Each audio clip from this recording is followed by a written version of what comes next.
Hello, everybody. Chris Profi, Musically Obsessed. I'm here to enter a contest. I've seen quite a few people jumping on this contest already. This is for JT's Record Room. He's celebrating 1,000 subscribers. He's over 1,000 subscribers right now. So congratulations, JT. Great channel. He entered a thread that I did a while back on the oldest records. So we kind of chatted back and forth about that. Found out we both liked Bernadette Peters, of all people. So just a really interesting guy. Always has interesting stories.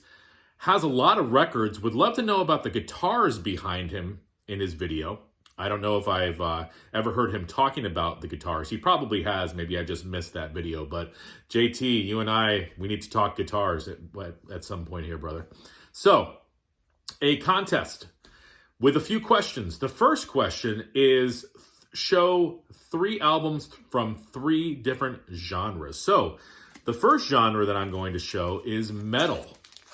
And I'm going to show one of my favorite albums by Slayer. This is Slayer's Hell Awaits. And what's cool about this is a reissue with velvet red marbled vinyl. So let me show you what that looks like. And these reissues by Metal Blade are killer. All right, listen to some of the ditties on this. Hell Awaits. One of my favorite Slayer songs, At Dawn They Sleep. Hardening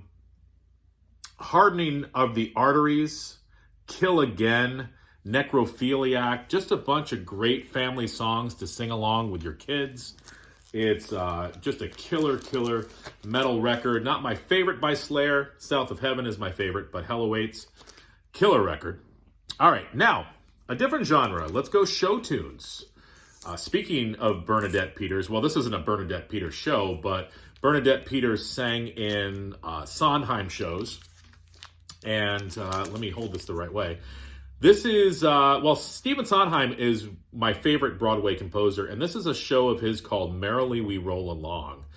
This opened up in the early 80s on Broadway. It didn't really have many performances. It wasn't very popular, but through the years, it's gained cult status and has become a favorite amongst people who like Sondheim. The songs are very good and very unique and just in that typical Sondheim flavor. But cool fact about this show, it stars a very young Jason Alexander.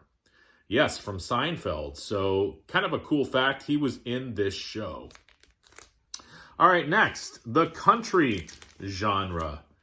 Let's go Porter and Dolly.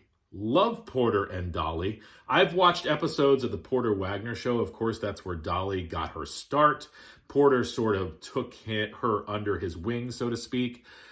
And we all realized in a very short amount of time that Dolly was a very talented singer and songwriter. And she sort of went off onto and into, otherworldly status, as we all know. Love Dolly, love Porter. You can't go wrong with early traditional country music. Just the sound of it.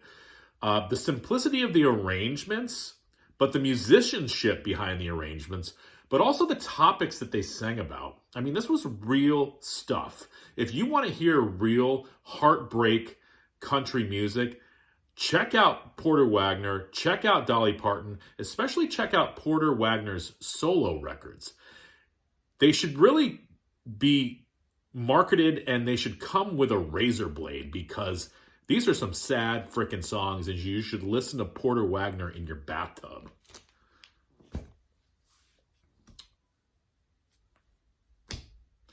Next, something newer that we've been listening to. How about this little gem? Robert Plant, Alison Krauss. Alison Krauss, the voice of an angel.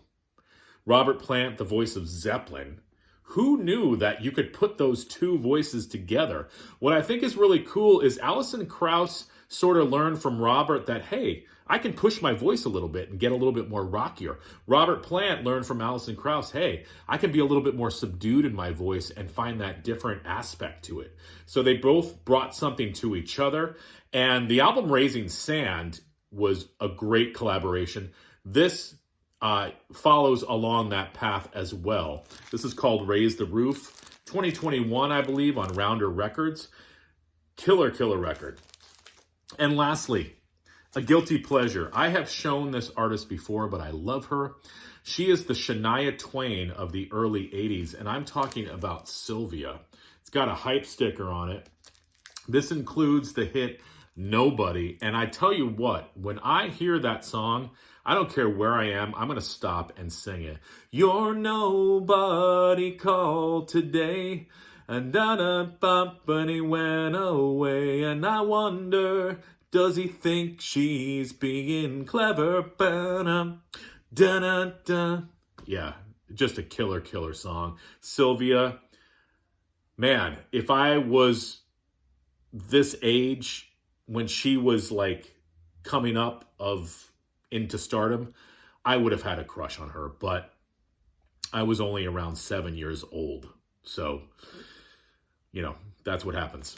But there you go, JT. I love different styles of music, and this was a great concert to show off some of those styles of music. If you have not subscribed to JT, head on over to JT's Record Room. Again, JT, congratulations on 1K, and you and I need to talk guitars. All right.